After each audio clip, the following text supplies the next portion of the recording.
முக்கிய செய்திகள். 27 ஆண்டுகளுக்கு பிறகு விடுமுறை நாளில் இன்று மத்திய பட்ஜெட் தாக்கல். தேர்தல் நடைபெறும் மாநிலங்களுக்கு சிறப்பு சலுகைகள் அறிவிக்கப்பட வாய்ப்பு. அமெரிக்காவில் பிரபலங்களின் படங்களுடன் மீண்டும் புயலை கிளப்பும் எப்ஸ்டீன் கோப்புகள்.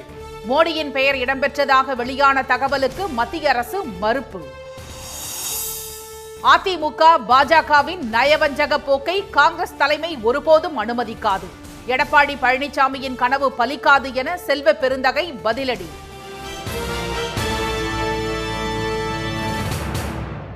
வணக்கம். 2026-27 ஆண்டுக்கான மத்திய பட்ஜெட்டை நிதியமைச்சர் திருமதி நிர்மலா சீதாராமன் இன்று காலை நாடாளுமன்றத்தில் தாக்கல் செய்கிறார். பிரதமர் திரு மோடி தலைமையிலான பாஜக அரசு பதவியேற்றது முதல் ஆண்டுதோறும் பிப்ரவரி 1ஆம் தேதி பட்ஜெட் தாக்கல் செய்யப்பட்டு வருகிறது.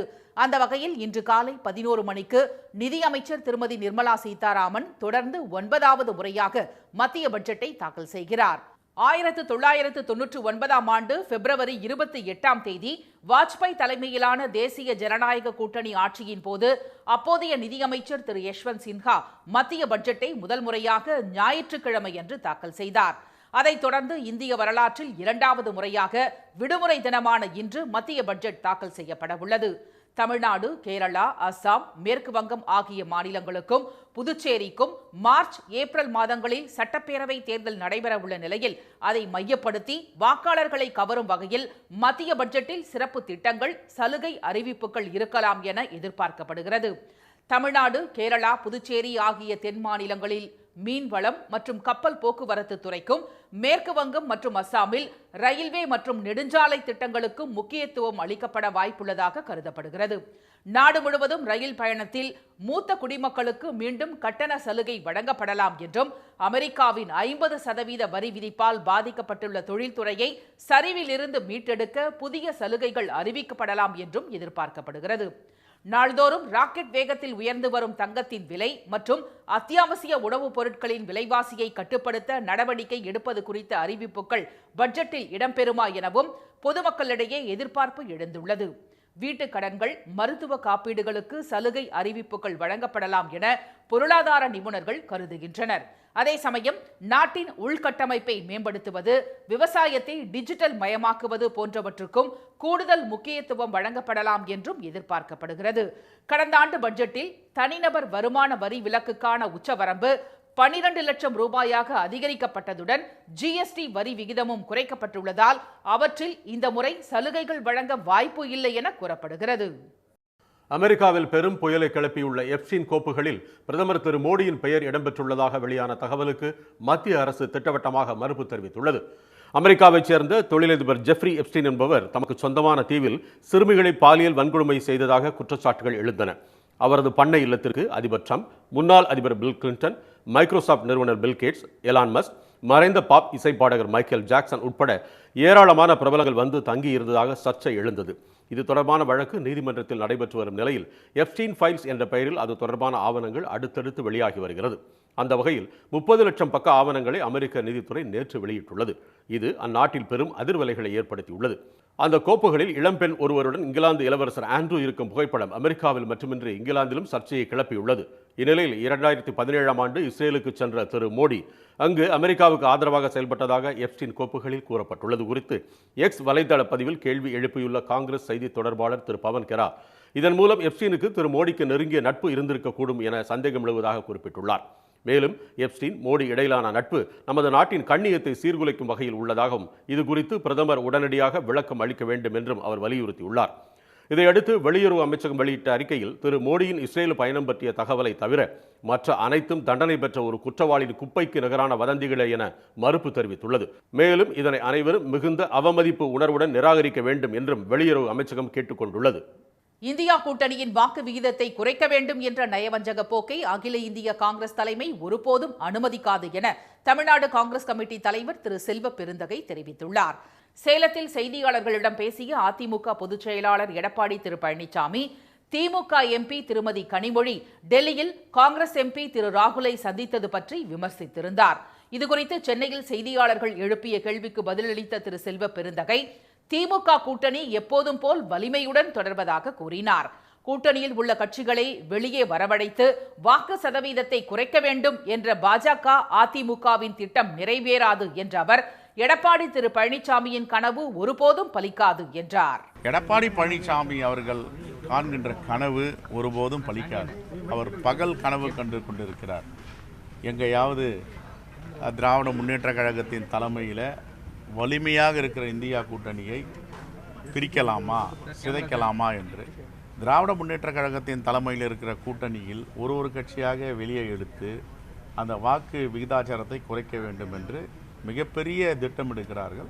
தொகுதிகள் வேறு சிலது என்ன பேச வேண்டும் என்பதை எங்களுடைய அகில இந்திய தலைமை பேசி நல்ல முடிவெடுக்கும். தமிழ்நாட்டில் கால் பதிக்க வேண்டும் என்ற பாஜகவின் நயவஞ்சக திட்டத்தை நிறைவேற்ற உதவி கொண்டிருப்பவர்களின் நோக்கத்தை அகில இந்திய காங்கிரஸ் தலைமை நன்றாகவே உணர்ந்திருப்பதாகவும் திரு செல்வ பெருந்தகை தெரிவித்தார். இதனிடையே சென்னையில் திமுக எம்பி திருமதி கனிமொழி, சோமு, சட்டப்பேரவை உறுப்பினர் திரு எழிலன் ஆகியோருடன் இணைந்து செய்தியாளர்களிடம் பேசிய திமுக மூத்த தலைவர் திரு TKS இளங்கோவன், திமுக காங்கிரஸ் இடையே உறவை ஏற்படுத்தியவர் எடப்பாடி திரு பழனிசாமி இல்லை என்றார். திமுக தலைமையும் காங்கிரஸ் தலைமையும் ஒன்றுபட்டு நிற்பதாகவும், இடையில் சிலர் சொல்லும் கருத்துக்களால் எந்த பிரச்சனையும் இல்லை என்றார் அவர். திமுக தலைமையும் காங்கிரஸ் தலைமையும் ஒன்றுபட்டு நிற்கிறது. இடையிலேயே சில கருத்துக்கள் அவரவர்கள் சொல்வார்கள், அது எங்களுக்கு பிரச்சனை இல்லை. அகில இந்திய காங்கிரஸ் கட்சியின் தலைவரோ அல்லது தமிழ்நாடு காங்கிரஸ் கமிட்டியின் தலைவரோ என்ன சொல்கிறார்களோ அதைத்தான் நாங்கள் செய்வோம். இது முதல் பேச்சுவார்த்தை அல்ல. காங்கிரஸுக்கும் எங்களுக்கும் இந்த கூட்டணி 10 கட்சிகளுக்கும் நடைபெறுகிற 5வது 6வது பேச்சுவார்த்தையாக இருக்கும். இதை எப்படி அணுகுவது, எப்படி அவர்களை அரவணைப்பது என்பது எங்கள் தலைவருக்கு நன்றாக தெரியும். அண்ணாவின் பெயரை வைத்துக்கொண்டு அவரது கொள்கைகளுக்கு எதிராக செயல்படக்கூடிய ஒன்றிய பாஜக அரசின் அடிமையாக இருப்பது அதிமுக தான் என்றும் திரு இளங்கோவன் விமர்சித்தார். இதனிடையே தமிழ்நாட்டு மக்களை வஞ்சிக்கும் ஒன்றிய அரசுக்கு எதிராகவும் திமுக அரசின் மக்கள் நலத்திட்டங்கள் மற்றும் சாதனைகளை முன்வைத்தும் தமிழ்நாடு தலைகுனியாது என்ற தலைப்பில் தேர்தல் பரப்புரையை திமுக இன்று தொடங்குகிறது. இதற்காக தேர்வு செய்யப்பட்டுள்ள 22 சிறப்பு சொற்பொழிவாளர்கள் 234 தொகுதிகளிலும் பயணம் செய்து மக்களை சந்தித்து கல்வி, மருத்துவம், மகளிர் முன்னேற்றம் உள்ளிட்ட பல்வேறு துறைகளில் திமுக அரசின் சாதனைகளை எடுத்துரைக்க உள்ளனர். மத்திய அரசு விரைவில் புதிதாக 2 வேளாண் சட்டங்களை அறிமுகப்படுத்த உள்ளதாக மத்திய வேளாண் அமைச்சர் திரு சிவராஜ் சிங் சௌகான் கூறியுள்ளதால் பரபரப்பு ஏற்பட்டுள்ளது. கடந்த 2020ஆம் ஆண்டு மத்திய பாஜக அரசு கொண்டு வந்த 3 வேளாண் சட்டங்களை எதிர்த்து நாடு முழுவதும் விவசாயிகளும், திமுக, காங்கிரஸ் உள்ளிட்ட எதிர்க்கட்சிகள் மற்றும் பல்வேறு தன்னார்வ அமைப்புகள் போராட்டத்தில் ஈடுபட்டனர். தலைநகர் டெல்லியில் திரண்ட விவசாயிகள் இரவு பகலாக தொடர் போராட்டத்தில் ஈடுபட்டனர். இதையடுத்து கடும் எதிர்ப்பு காரணமாக 2021 நவம்பர் 19ஆம் தேதி 3 வேளாண் சட்டங்களை வாபஸ் வருவதாக பிரதமர் மோடி அறிவித்தார். இந்நிலையில் சத்தீஸ்கரில் விவசாயிகளிடையே கலந்துரையாடிய மத்திய வேளாண் துறை அமைச்சர் திரு சௌகான், போலி விதைகள், உரங்களால் விவசாயிகள் பாதிக்கப்படுவதை தடுத்து சட்ட ரீதியான பாதுகாப்பை வழங்கும் வகையில் விரைவில் 2 புதிய வேளாண் சட்டங்களை கொண்டுவர உள்ளதாக கூறியுள்ளார். விதைகள் சட்டம் மற்றும் பூச்சிக்கொல்லிகள் சட்டத்தை நாடாளுமன்றத்தின் நடப்பு கூட்டத்தொடரிலேயே கொண்டுவர உள்ளதாகவும் அவர் தெரிவித்துள்ளார். மேலும் தேசிய விவசாயிகள் மாநாடு வரும் 16 மற்றும் 17ஆம் தேதி டெல்லியில் நடைபெற உள்ளதாகவும், இதில் கலந்து கொண்டு விவசாயிகள் தங்கள் கருத்துக்களை தெரிவிக்கலாம் என்றும் மத்திய வேளாண் அமைச்சர் கூறியுள்ளார். நாடாளுமன்றத்தில் ஏற்கனவே நிறைவேற்றப்பட்ட 3 வேளாண் சட்டங்களும் கடும் எதிர்ப்பு காரணமாக திரும்ப பெறப்பட்ட நிலையில் மீண்டும் புதிதாக 2 வேளாண் சட்டங்களை மத்திய அரசு கொண்டுவர முயற்சிப்பது விவசாயிகளிடையே அதிர்ச்சியை ஏற்படுத்தியுள்ளது. தைப்பூச திருவிழாவை ஒட்டி தமிழ்நாடு மட்டுமன்றி உலகம் முழுவதும் உள்ள முருகன் கோயில்களில் பக்தர்கள் குவிந்துள்ளனர். அறுபடை வீடுகளில் 3ஆம் படை வீடான பழனி தண்டாயுதபாணி சுவாமி கோயிலில் தைப்பூச திருவிழாவின் முக்கிய நிகழ்வான முத்துக்குமார சுவாமி வள்ளி தெய்வானை திருக்கல்யாணம் நேற்று மாலை பெரிய நாயகி அம்மன் கோயிலில் கோலாகலமாக நடைபெற்றது. இதில் திரளான பக்தர்கள் கலந்து கொண்டு தரிசனம் செய்தனர்.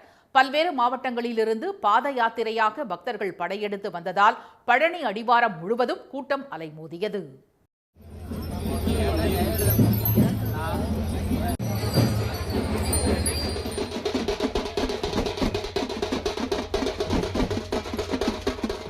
வீட்டில் இது ஒரு மிக சிறப்பான வீடு. இங்கே ஆண்டுதோறும் இங்கே வந்து வழிபட்டாலே எந்த ஒரு நோய் நொடியும் வராது. எல்லா கோயிலுக்கு போனால் செல்வம் அதுன்னு கிடைக்கும். இவர்கிட்ட வந்தால் நோய் நொடி எதுவும் இருக்காது. நோய் நொடி இல்லை அப்படின்னாலே ஆட்டோமேட்டிக்காக நம்மளுடைய பண தேவைகள் பூரா பூர்த்தி ஆயிரும். அதனால் நாங்கள் பழனி ஆண்டவனை தேடி வருடந்தோறும் பாத யாத்திரை வந்துகிட்டு இருக்கோம்.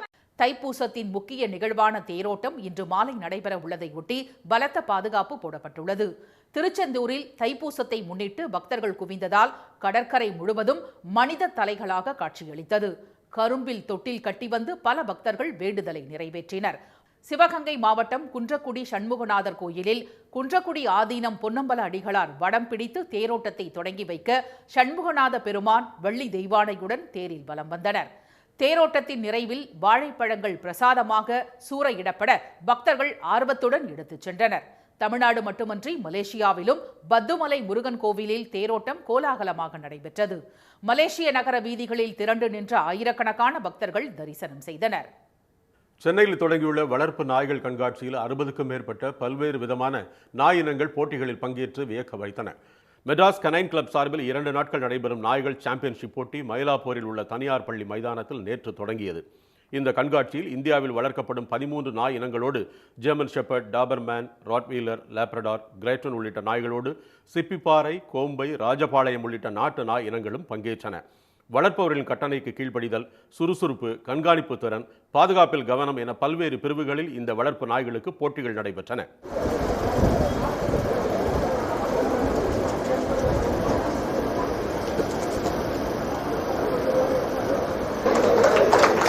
இந்தியன் ப்ரீடில் வந்து கிட்டத்தட்ட ஒரு 13 ப்ரீடு இருக்குது.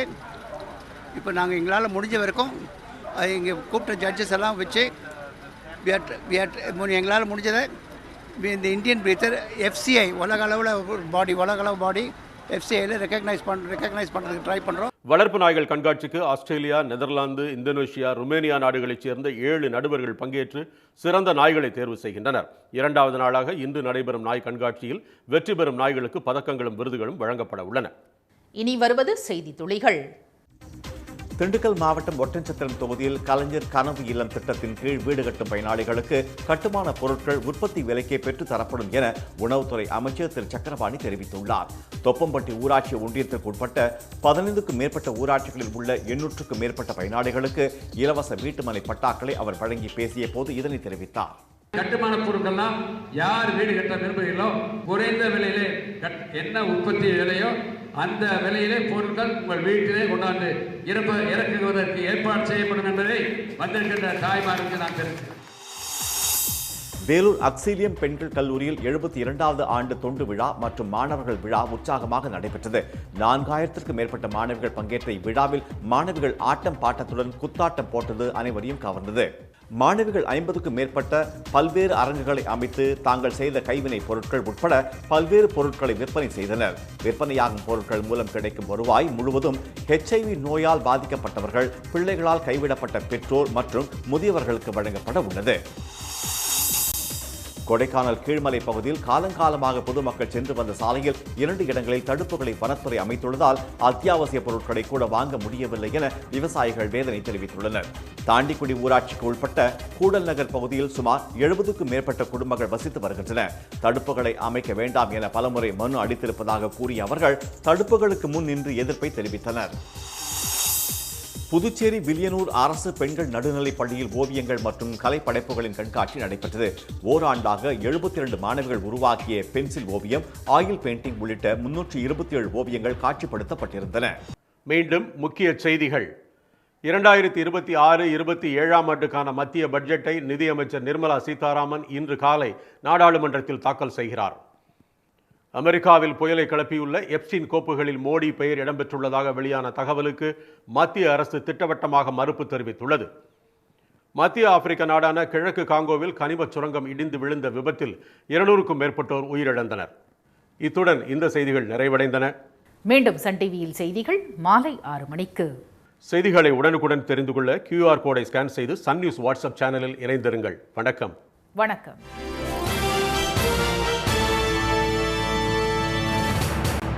உடனுக்குடன் செய்திகளை தெரிந்து கொள்ள சன் நியூஸ் பெல் ஐகானை கிளிக் பண்ணுங்க.